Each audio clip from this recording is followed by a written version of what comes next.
নমস্কার বন্ধুরা, এক চিমটে লবণে আপনাদের সকলকে স্বাগতম জানাই। তা আজ আমরা চলে এসেছি আবারও একটি নতুন রান্না নিয়ে। এটা হচ্ছে গ্রীষ্মের রান্না, যা গরম পড়ছে, তাই গরমের জন্য কথা মাথায় রেখেই এই রেসিপিটা আমরা দেখাবো।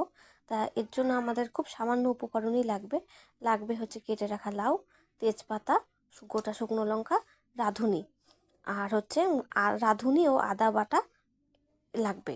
তা এর জন্য আমরা প্রথমে কড়াই বসিয়ে নিয়েছি। তা তেল গরম করে আমরা একে একে তেজপাতা, রাঁধুনি আর শুকনো লঙ্কা ছেড়ে দেবো। এটা সম্বার দেওয়া হয়ে গেলে আমরা কেটে রাখা লাউগুলো এতে আস্তে আস্তে ছেড়ে দেব। তা আদা ও রাঁধুনি বাটাটা আমাদের এখানে দেখানো হয়নি, কিন্তু তোমরা যখন যখন এই রান্নাটা নামাবে তার আগ দিয়ে আদা ও রাঁধুনি বাটাটা কিন্তু দিয়ে দেবে। তা আমাদের এখানে সম্বার দেওয়া হয়ে গেছে। তা আমরা কেটে রাখা লাউগুলো এতে ছেড়ে দিচ্ছি। এরপর এতে আমরা লবণ ও হলুদ পরিমাণ মতন দিয়ে তা নাড়াচাড়া করব, এবং এর থেকে যখন জল বেরোতে শুরু করবে তখন আমরা একটা ঢাকা দিয়ে দেব। তা এবং লাস্টে আমাদের লাগবে হচ্ছে ধনেপাতা, যেটা আমরা এই উপকরণের এখানে দেখাইনি। তা যখন আমরা দিব তোমরা দেখতেই পাবে। তা আমাদের এখান থেকে জল ছেড়ে দিয়েছে। তা আমরা যে ঢাকাটা সরিয়ে নিলাম, জল শুকলো, তা আমরা ঢাকাটা সরিয়ে নিলাম। তাই অল্প কিছু জল আছে। তা এখন এতে আমরা সামান্য পরিমাণে কিছুটা চিনি দিব, কারণ এই রান্নাটা একটু মিষ্টি মিষ্টি হবে। আর এই রান্নাটা প্রথমেই বলে রাখি, এটা একটি নেপালের রান্না। এই রান্নাটা ভাত বা রুটির সাথে খেতে কিন্তু খুব ভালো লাগে, এবং নিরামিষের দিন যদি এই রান্নাটা করা হয় অবশ্যই ভালো লাগবে।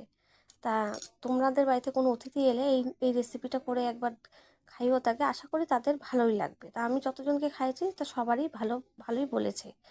তা এবার আমরা চিনিটা দেওয়ার পর আমরা এখানে দুধ দিব। সেটা হচ্ছে 1 কাপ মতন গরুর দুধ।